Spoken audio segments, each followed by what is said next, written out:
Welcome. This is Inogwen Empowerment. We are going to talk about finance in marriage. And when you talk about finance in marriage, you are specifically talking about possessing the knowledge on finance and appreciating what finance is all about. And there are 4 key aspects that we want to talk about on finance. 1 is the asset, 2 the liabilities, income and expenditure. So for income, you need to know where you're getting your income. Most people rely on income from their salaries. There are those who do business. But what is important when you talk about income is how you can grow your income. How can you generate more income? How can that income multiply?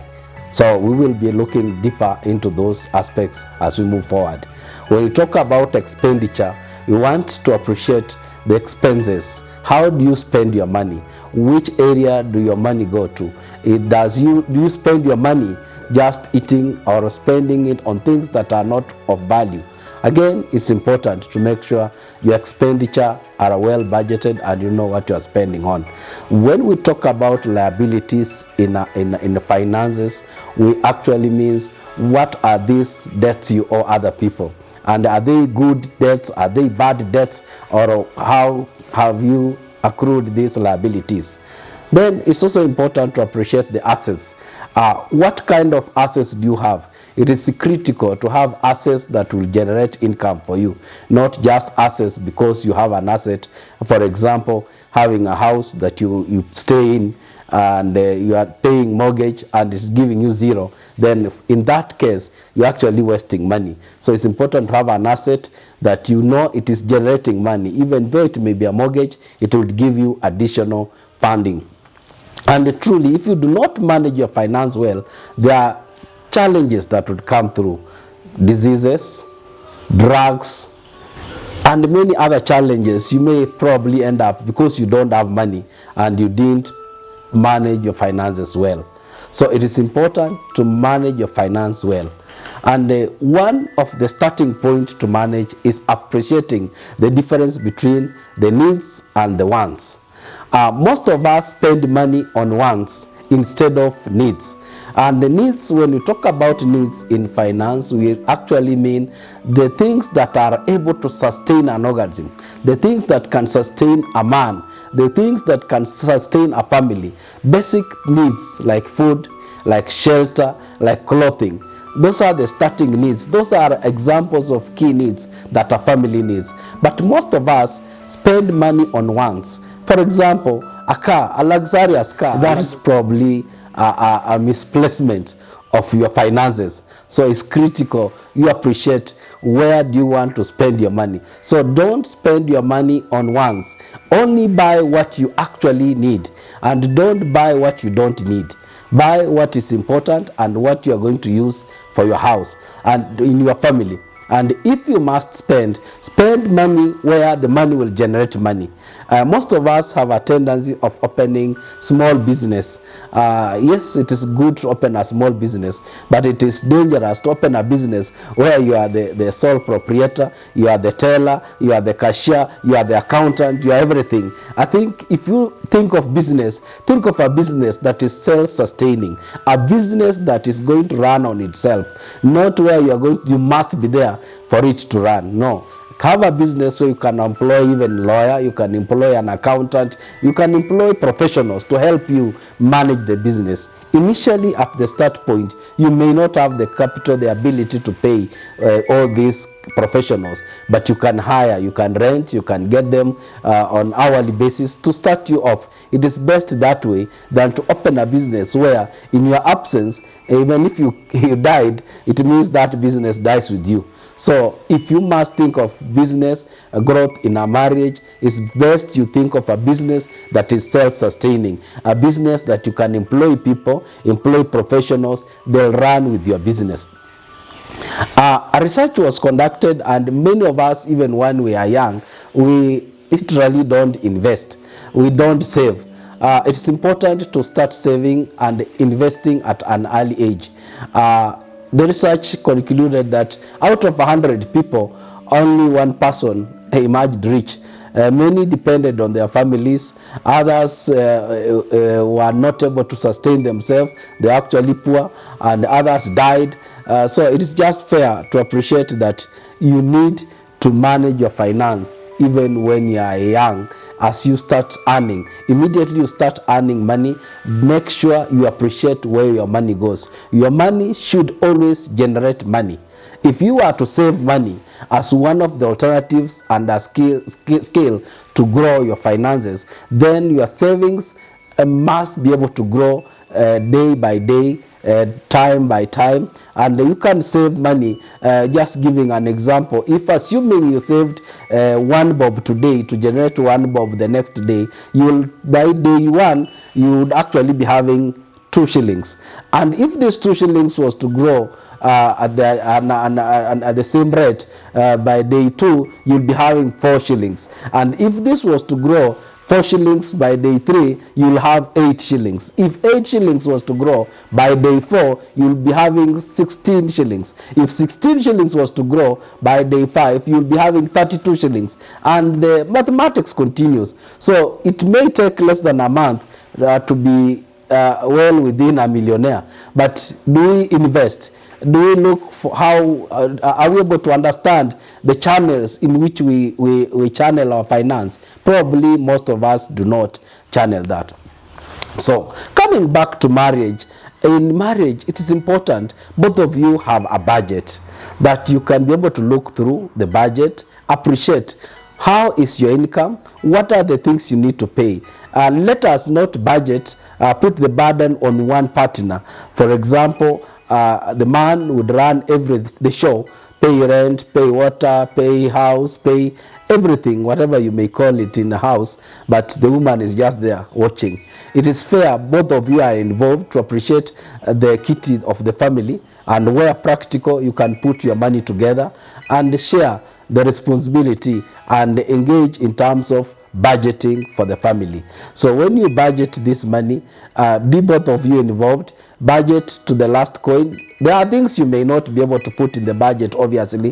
For example, the hair salon may probably not be there, but there are those things you can put as miscellaneous. And indeed, when they are miscellaneous, they are actually miscellaneous. You can do them at a private time. You can be able to spend this money on miscellaneous things, minor things that you may not have captured in the budget. So it is fair to make sure your budget is detailed to the last coin, and it is fair to build in a buffer of savings in your budget. It is fair to make sure you are thinking about tomorrow. The best option, if you can, try to budget for a salary of 3 months ahead of you.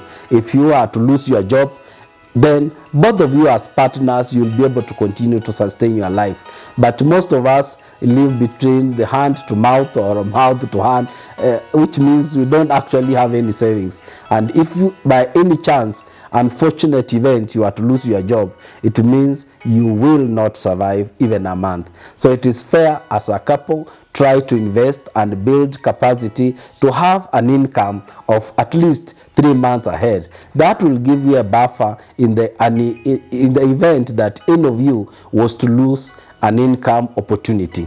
But what is important once again is to make sure the money that you have, don't just save on the account. The money can be saved in different options, either in money markets. For the starters, probably it is safe, but as you grow into big opportunities, then start thinking about real estate, where you can have money in the purchasing of a house, purchasing of plots, and developing those plots. That would give you higher income.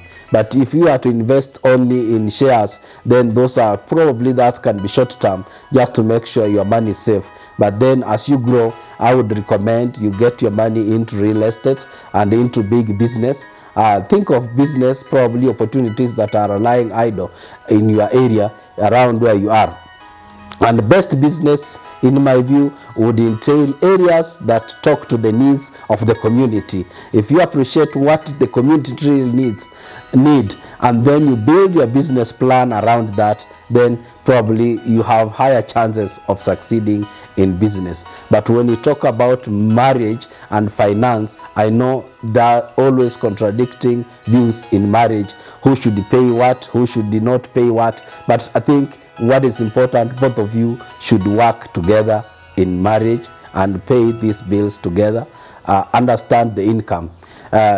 Make sure at least you are able to share even the PIN for your M-Pesa.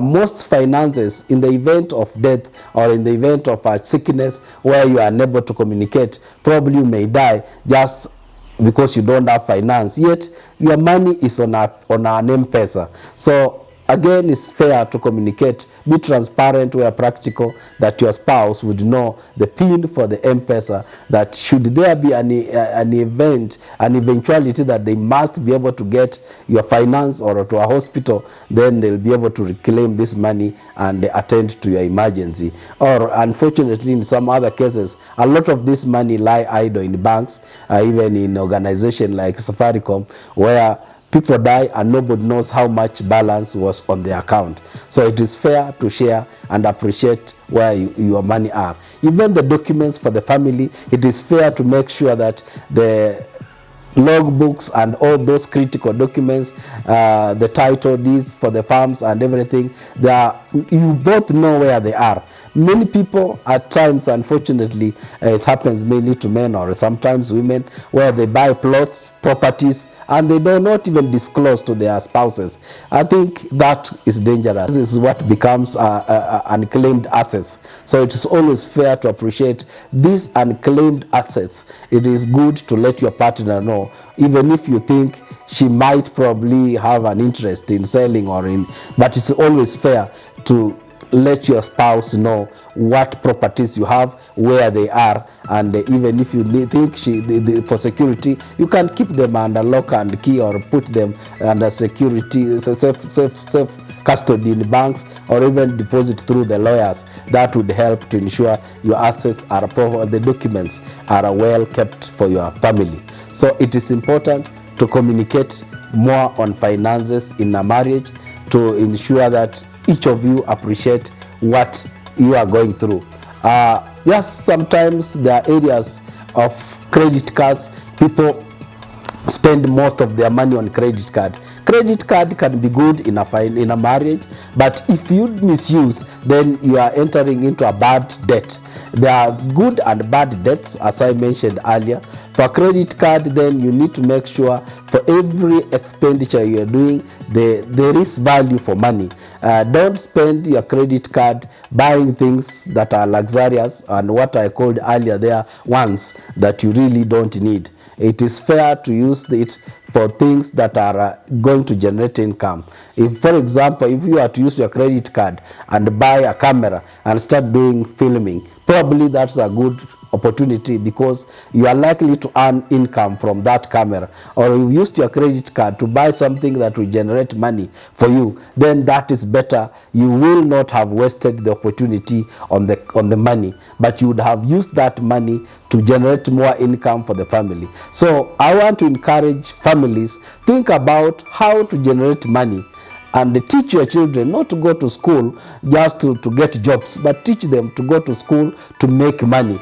That money will work for them. So let money work for you as you grow your family. Let money work for you as you grow your love. Let money work for you as you grow your relationship. So it shouldn't be a question of you investing and the money that you are investing you cannot be able to account. So most of us, you earn, and by the end, the third day, the fourth day of the month, you actually have nothing. You are back to borrowing. You are back to debts. So if you must take a loan, you must take a debt. Avoid borrowing money from Shylocks. Most of us go to Shylocks for money. These are expensive money, extremely expensive, at 40% per month, sometimes, which can translate to 500% per annum, which is extremely expensive, and you lose money. So avoid borrowing money from Shylocks. Avoid betting. most of us, our husbands, particularly spouses, men, you find they spend most of their money on betting. But this is a game for the fools, and I can assure you, if you are a fool, then you know you are enriching one person somewhere. The chances of you getting money or winning is actually slim. Maybe one in 13,000 million, or I don't know, but it's high. I think those of you who have tested, you may probably have bet the whole of your life, and you've never been able to get anything out of it. So it's a waste of time. Don't bet, don't borrow money from Shylocks, don't invest in opportunities that don't generate income from you. But above everything, communicate, trust your spouse with your finances, trust your spouse with your account. Where practical, you can have a joint account, but if you still believe you don't need a joint account, have your own account, but be able to share information and understanding on the expenditures that you are doing. Yes, I know people have their own private expenditure. Ladies may want to go to salon, men may want to spend some money, sponsor parents. But remember, all parents, both sides, be it from your wife's or your husband's side, they are equal. Treat them equally with love, and both of you talk, communicate, so that you'll be able to appreciate their parents. Thank you so much. And as I conclude, I just want to remind you that please let money work for you. Don't work for money. Let money work for you. Thank you so much. This is Inogwen Empowerment. Welcome.